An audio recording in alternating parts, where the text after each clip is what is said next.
मोमिन जो फिदा नक्शे कफे पाए नबी हो, मोमिन जो फिदा नक्शे कफे पाए नबी हो, वो ज़ीर कदम आज भी आलम का खजीना, हो ज़ीर कदम आज भी आलम का खजीना।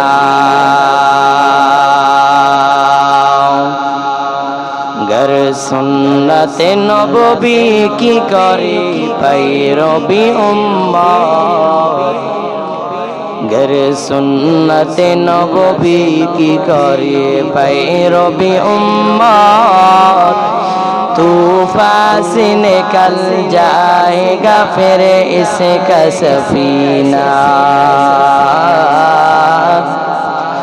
तूफ़ान से निकल जाएगा फिर इसका सफीना।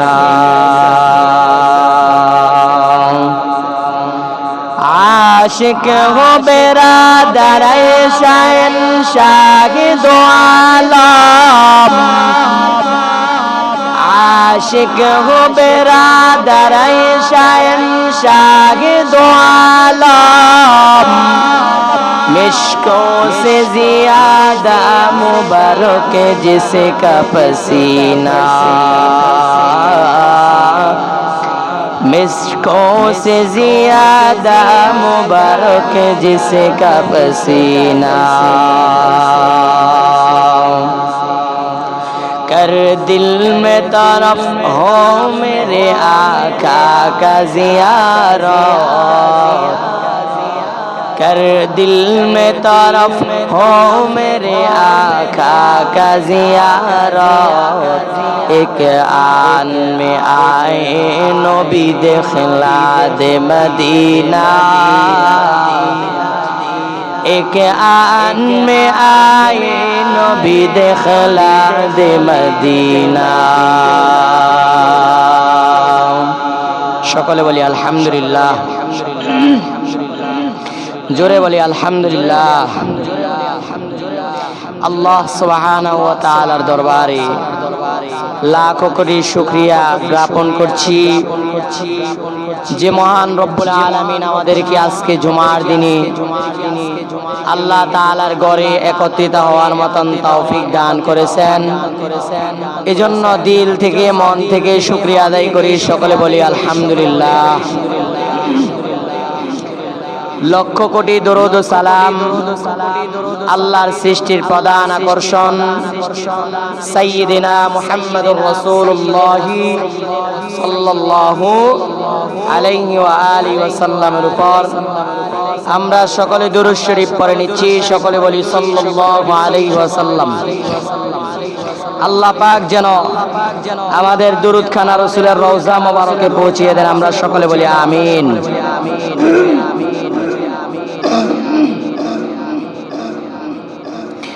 আমি আল্লাহ তাআলার কালাম থেকে একখানা আয়াতে কারিমা তিলাওয়াত করেছি। বিশ্ব নবী, শেষ নবী, মহানবী, শ্রেষ্ঠ নবী, জিন্দা নবী, হায়াতুন নবী সাল্লাল্লাহু আলাইহি ওয়া আলিহি ওয়াসাল্লামের অসংখ্য অগণিত অমীয় বাণী পবিত্র হাদিস শরীফের মধ্য থেকে একটি হাদিস পড়েছি। মহান আল্লাহ যদি আমাকে তৌফিক দান করেন এখান থেকে কিছু কথা বলবো ইনশাআল্লাহ। আল্লাহ তাআলা আমাদেরকে তৌফিক দান করুক, সকলে বলি আমিন।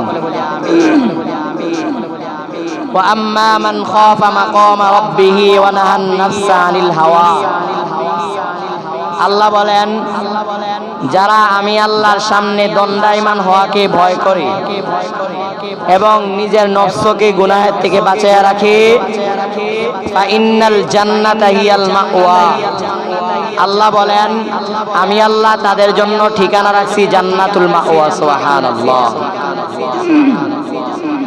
আল্লাহ কি ঠিকানা রাখছে? জান্নাতুল মাওয়া। हर के दारात खौफे हक दर दिल मदाम, हर के दारात খৌফে হক দর দিল মাদাম জান্নাতুল মাওয়া দেহাদুরা মাকাম। আল্লাহ তাআলা বলেন وأما من خاف مقام ربه ونهى النفس عن الهوى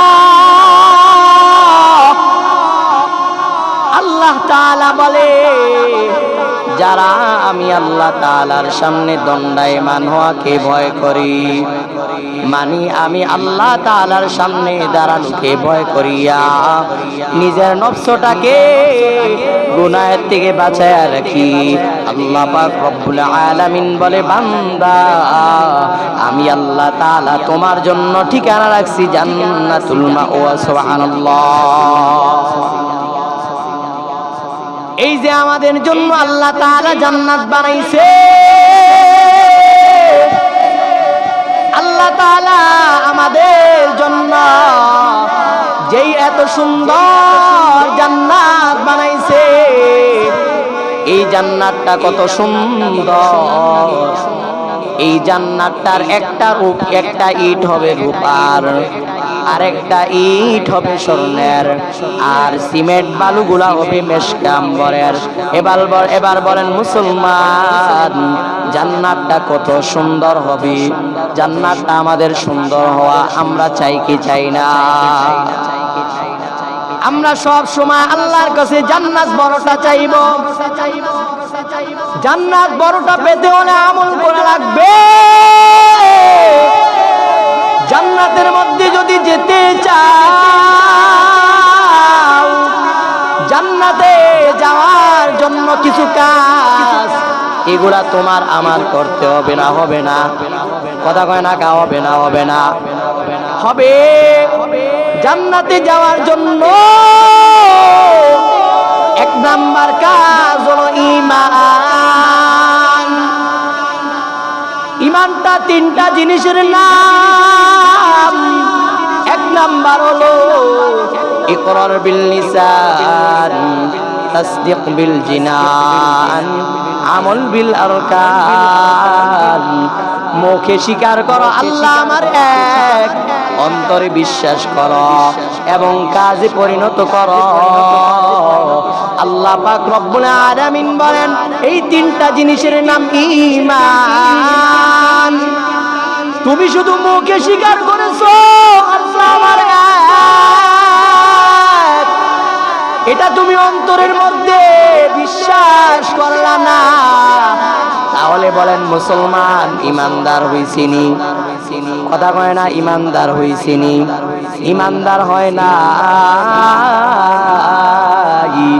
আল্লাহ পাক রব্বুল আলামিন বলেন এজন্য পরিপূর্ণ ইমানদার মুখে যেটা স্বীকারোক্তি দিবা এটা অন্তরেও বিশ্বাস করতে হবে, কাজে পরিণত করতে হবে।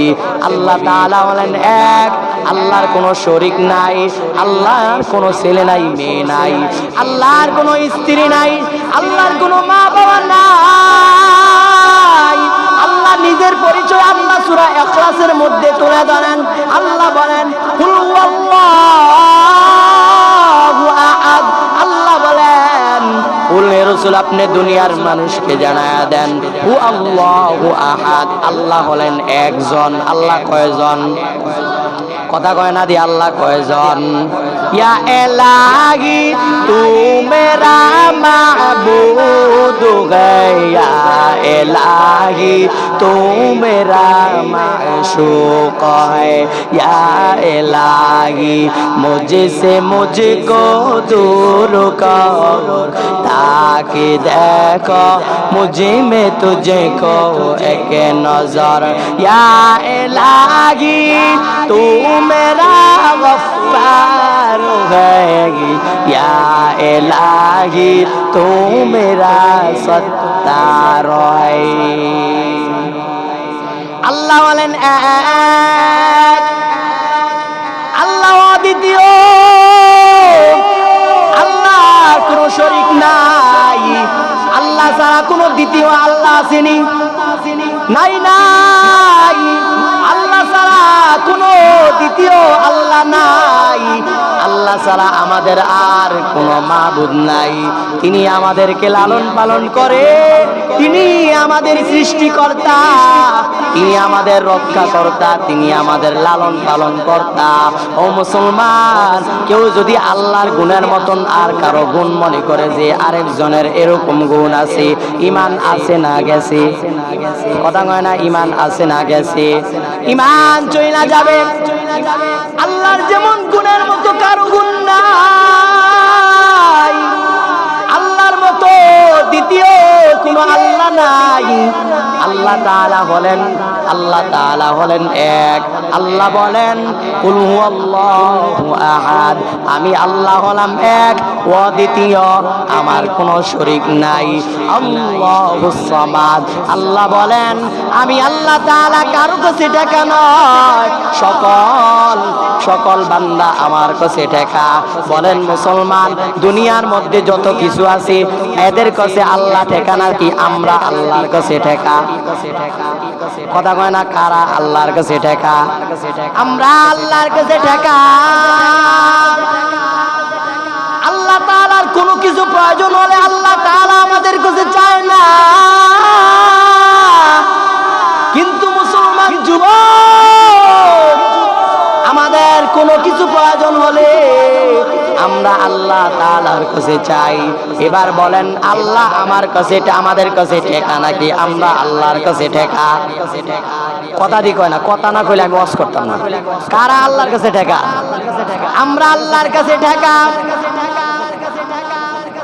আমাদের যেমন কোনো আল্লাহ নাই, আমাদের যেমন কোনো মাবুদ নাই আল্লাহ ছাড়া, তিনি আমাদের কাছে ঠেকা নয়, আল্লাহর কাছে আমরা সবাই ঠেকা। এবার আল্লাহ তাআলা তৃতীয় আয়াতের মধ্যে বলেন লাম ইয়ালিদ ওয়া লাম ইউলাদ, আমি আল্লাহ কারো থেকে জন্ম নেই নাই এবং কাউকে জন্ম দেই নাই। ওয়া লাম ইয়াকুল লাহু কুফুয়ান আহাদ, আল্লাহর সমকক্ষ কেউ, কথা কয় না, আল্লাহর সমকক্ষ কেউ আসেনি, নাই। আল্লাহর মতন দ্বিতীয় কোনো আল্লাহ নাই, আল্লাহর মতো আর কোনো মাবুদ নাই। এটা দিলের মধ্যে বসানোর নাম ঈমান, এটা দিলের মধ্যে বসানোর নাম কি? কথা কয় না কি? ঈমান। ঈমানের তিনটা স্তর বলছিলাম, ইকরার বিল লিসান, মুখে স্বীকার করো। আমি যতক্ষণ বললাম ঈমানের কথাগুলা, এইগুলা মুখে স্বীকার করা এবং অন্তরের মধ্যে জায়গা দেওয়া এবং কাজে পরিণত করা, এই তিনটা জিনিসের নাম কি? কথা কয় না, এই তিনটা জিনিসের নাম কি? এই তিনটা জিনিসের নাম ঈমান। এই তিনটা জিনিসের থেকে কেউ যদি মুখে স্বীকার করে আর যদি কেউ অন্তরে বিশ্বাস না করে, তার ঈমান থাকতো না। এজন্য মুসলমান, আমরা সব ক্ষেত্রে চিন্তা করতে হবে আরে আমাদের ঈমানটা যাতে ছুটিয়া না যায়। এজন্য আল্লাহর রাসূল বলেছেন, এমন একটা জামানা আসবে আগুনের কয়লা হাতে রাখা যেমন কঠিন, ঈমানটা রাখা এর চাইতেও বেশি কঠিন হয়ে যাবে। এই জামানাটা কি আসতেছে না আইসা পড়ছে? কথা কয় না, আসতেছে না আইসা পড়ছে? আইসা পড়ছে। এখন যে জামানা চলতেছে অনেক ফিতনা, ঈমানটা ধইরা রাখা বড় কঠিন। এজন্য নবী বলেন, ও আমার উম্মত, কেউ যদি ঈমানটাকে এই জামানার মধ্যে ধরিয়া কবরের মধ্যে যাইতে পারে, আল্লাহ তাআলা তার জন্য বড় পুরস্কার রাখছে, জান্নাতুল ফিরদাউস। সুবহানাল্লাহ। এজন্য ঈমানটাকে পরিশুদ্ধ করা চাই। ঈমানটাকে পরিশুদ্ধ, শুধু ঈমানটাকে পরিশুদ্ধ করলেই হবে না। আল্লাহ তাআলা কোরআনুল কারীমের মধ্যে সূরা কাফির শেষাংশে আল্লাহ বলেন, ইন্নাল্লাযীনা আমানু ওয়া আমিলুস সালিহাত, আল্লাহ তাআলা বলেন নিশ্চয়ই যারা ঈমান আনয়ন করবে এবং আমলে সালেহ করবি। কানাত লাহুম জান্নাতুল ফিরদাউসি নুজুলা। আল্লাহ তাআলা বলেন আমি আল্লাহ তাদের জন্য ঠিকানা রাখছি জান্নাতুল ফিরদাউস। সুবহানাল্লাহ। এজন্য বলেন জান্নাতুল ফিরদাউস এটা কি ছোট না বড়? কথা কয় না, এটা কি ছোট না বড়? বড়।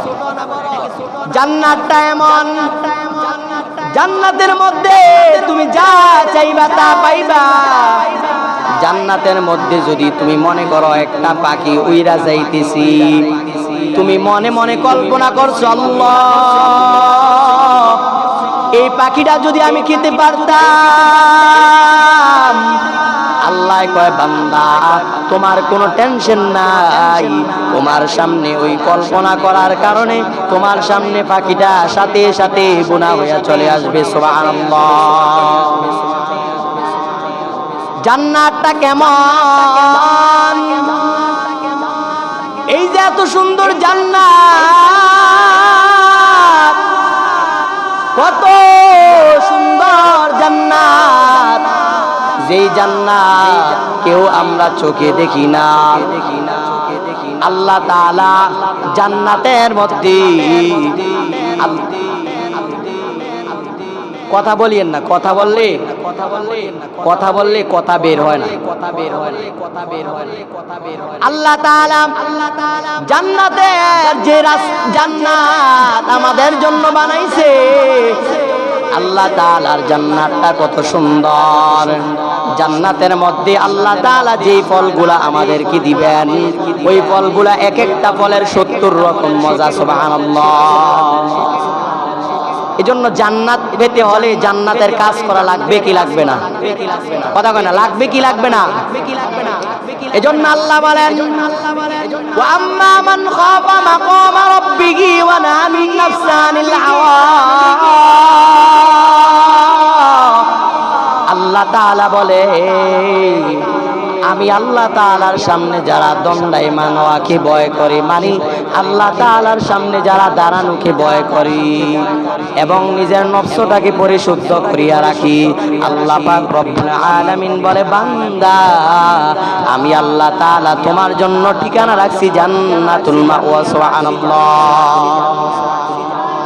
জান্নাতে যেতে হলে আল্লাহ তাআলার ভয় অন্তরের মধ্যে ঢুকানো চাই। আল্লাহ তাআলার ভয় তোমারও যেমন দরকার, আমারও দরকার। আল্লাহ তাআলার ভয় তোমার যেমন লাগবে, আমার ভিতরে আল্লাহ তাআলার ভয় দরকার। কারণ আল্লাহ তাআলা বলে বান্দা আমি আল্লাহ তাআলাকে যদি কেউ ভয় করিয়া চলি, তাহলে দুনিয়ার সব মানুষগুলা তাকে ভয় করবি। কথা কন না ঠিক কিনা? যেমন আমরা হুজুররা যখন রাস্তা দিয়ে হাঁটি, তখন দেখেন আমরা হুজুররা যখন রাস্তা দিয়ে হাঁটি, তখন একটা মহিলা যদি আমাদেরকে দেখে মাথার মধ্যে ওড়নাটা দেয় নাকি দেয় না? কথা দি কয় না, দেয় নাকি দেয় না? দেয়। কেন? উলামায়ে কেরাম আল্লাহ তাআলাকে বেশি ভয় করে। এরে নবীর উম্মতের দল আল্লাহ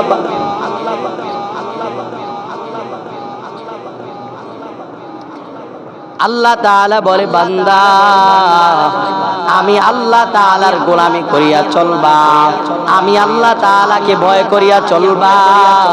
আমি আল্লাহ তাআলার ভয় যদি তোমার ভিতরে আইসা যায়, ও বান্দা তোমার দ্বারা কখনো গুনাহ হওয়া সম্ভব নয়। আর যদি তোমার দ্বারা গুনাহ না হয়, আল্লাহ পাক রব্বুল আলামিন বলে ও বান্দা তোমার দ্বারা যদি গুনাহ না হয়, তুমি যদি গুনাহ না করো, তাহলে তুমি নিশ্চিত আমি আল্লাহর জান্নাতের মধ্যে যাইবা। এজন্য প্রথম শর্ত কি? আল্লাহকে ভয় করা। প্রথম শর্ত কি? আল্লাহকে ভয় করা। দ্বিতীয় শর্ত গুনাহ ছেড়ে দেওয়া। দ্বিতীয় শর্ত কি? গুনাহ ছেড়ে দেওয়া। আল্লাহ তাআলাকে ভয় করেছেন সাহাবায়ে কেরামরা। 10 জন সাহাবা জান্নাতের ওপেন টিকেট পেয়েছে। 10 জন সাহাবায়ে কেরাম জান্নাতের ওপেন টিকিট পাইয়া তারাও সারাটার জীবন কান্নায় কান্নায় বিভোর হয়ে গেছি। হযরত উসমান রাদিয়াল্লাহু তাআলা আনহু কবরের পাশ দিয়া যখন যাইতেন তখন হাউমাউ করে কান্না করতেন। সাহাবায়ে কেরাম জিজ্ঞাসা করলেন, উসমান, আপনাকে তো আল্লাহ তাআলা জান্নাতের টিকিট দিয়েছে, আপনি কেন কাঁদেন? এবার উসমান রাদিয়াল্লাহু তাআলা আনহু বলেন, ও ভাই, আমাকে তো আল্লাহ তাআলা জান্নাতে টিকিট দিয়েছে, কিন্তু ও মুসলমান, এবার চিন্তা করেন ওসমান রাদিয়াল্লাহু তাআলা আনহু আল্লাহকে কেমন ভয় করে। আল্লাহ পাক রব্বুল আলামিনের নবীর সাহাবী হযরত ওসমান রাদিয়াল্লাহু তাআলা আনহু বলেন, ও ভাই, আমাকে তো আল্লাহ তাআলা জান্নাতের টিকিট দিয়েছে, কেন কাঁদি জানোনি? আমাকে যে আল্লাহ তাআলা খুশি হইয়া জান্নাতের টিকিট দিয়েছে, আল্লাহ যদি বেজার হয় আবার আমার জান্নাতের টিকিটটা ক্যান্সেল হয়ে যেতে পারে। কারণ আমি কবরের পাশ দিয়া যাই আর কান্না করি, কারণ আমার এই কবর হলো প্রথম ঘাঁটি। এই কবরটা যদি আমার সহজ হয়ে যায়, প্রথম ঘাঁটিটা যদি আমার সহজ হয়ে যায়, তাহলে সমস্ত ঘাঁটিগুলা আমার সহজ হয়ে যাবে। কবরের প্রশ্নের উত্তরগুলা যদি আমি দিয়ে দিতে পারি, সমস্ত ঘাঁটিগুলো আমার সহজ হয়ে যাবে।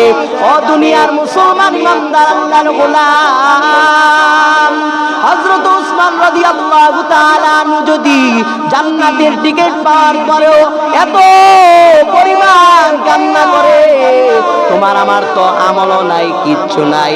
যেইভাবে সেজদা দেওয়ার দরকার ওইভাবে একটা সেজদাও আল্লাহকে দিতে পারি না। যেইভাবে নামাজটা পড়ার দরকার ওইভাবে নামাজটা পড়তে পারি না। যেইভাবে জিকির করা দরকার ওইভাবে জিকির করতে পারি না। যেইভাবে আল্লাহ তাআলার তাসবিহ পড়িয়া আল্লাহ তাআলাকে খুশি করা দরকার, ওইভাবে আমরা তো আল্লাহকে খুশি করতে পারি না। ও মুসলমান, তাহলে আমাদের কি উপায়? আমরা এই টুটাপাটা আমল লইয়া কিভাবে আল্লাহ তাআলার জান্নাতের মধ্যে যাব?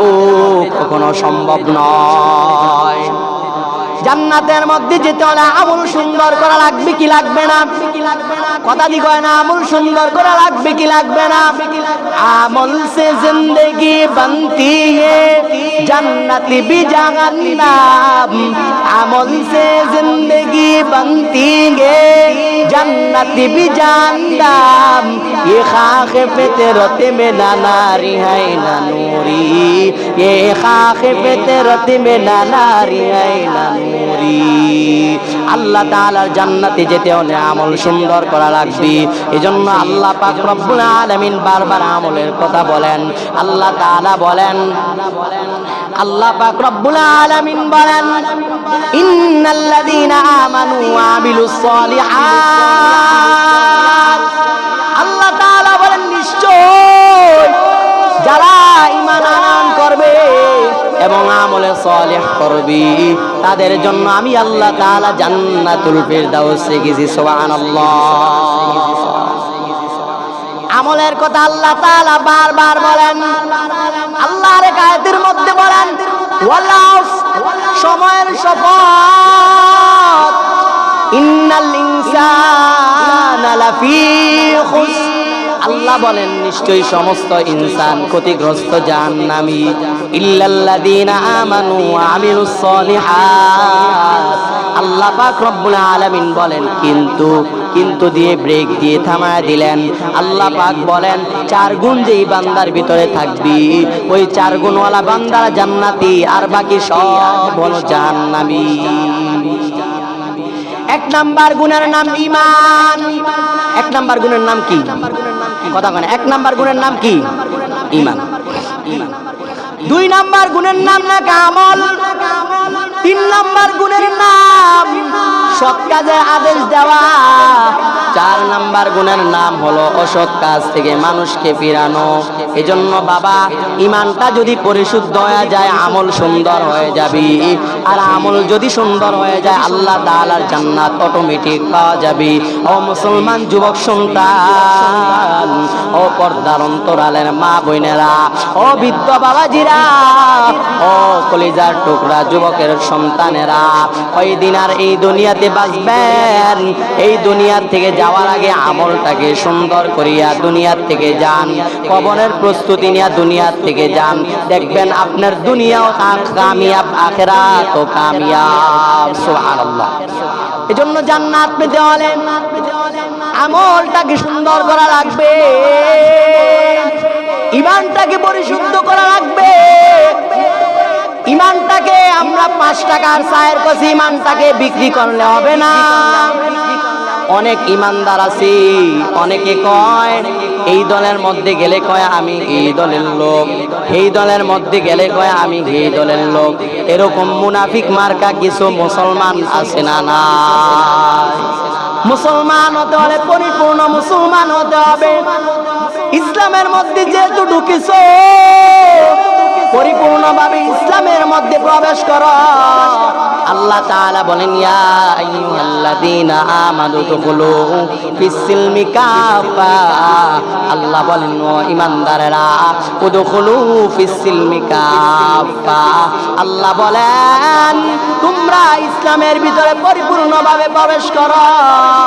আল্লাহ পাক রব্বুল আলামিনের কথা আমরা মানিনি। কথা কয় না মানি, এই কথা দিগো না মানি, মানি না। মনে করেন নামাজ পড়াই শুধু ইবাদত, রোজা রাখা ইবাদত, হজ করা ইবাদত, যাকাত দেওয়াটা ইবাদত, রমজান মাসের রোজা রাখাটা ইবাদত। না বাবা না, তোমার পুরা জিন্দেগিটাই ইবাদত। যদি 2টা কাজ হয়, 2টা কাজের বিনিময় হলে তোমার জিন্দেগিটা ইবাদতে পরিণত হয়ে যাবে। 1 নাম্বার হলো আল্লাহ তাআলার হুকুম, 2 নাম্বার হলো রাসূলের তরিকায়। এই 2টা জিনিস যদি কোনো বান্দার ভিতরে থাকে, সে যদি বাথরুমের মধ্যে যায় এটা হবে ইবাদত, সে যদি মসজিদের মধ্যে যায় এটা হবে ইবাদত, সে যদি নামাজ আদায় করে এটাও হবে ইবাদত, সে যদি রোজা রাখে এটাও হবে ইবাদত, সে যদি হজ করে এটাও হবে ইবাদত। 1 নাম্বার কি? আল্লাহ তাআলার বিধান এবং আল্লাহ তাআলার হুকুম এবং রাসূলের তরিকায় সমস্ত কাজ করতে হবে। ও মুসলমান, আপনি কিছু মানলেন কিছু মানলেন না, আপনার সুবিধা মতো আপনি মানলেন আর আপনার সুবিধার বাইরে আপনি মানলেন না, আপনি তো মুসলমান কখনো হতে পারেন না। কথা কন্যা ঠিক কিনা? মুসলমানি বুয়াদি গর্দান নেগাদান এনানে খুদ বদসতে খাজাদাদান গর্ব সুরাত আদমি ইনসাবুদি আহমদ আবু জাহলু আমকে সাবুদি। বলতেছিলাম 5 টাকার চায়ের কাছে অনেক ঈমান বিক্রি করে দেয়। এই মুসলমান যুবক, 5 টাকার চায়ের কাছে কেমনি ঈমান বিক্রি করে দেয়? যখন নির্বাচনটা আসি তখন সে বলে যে তারে 5 টাকা দিছি, 75টা কালো নোট দিছি, এর বিপক্ষে স্লোগান দেয়।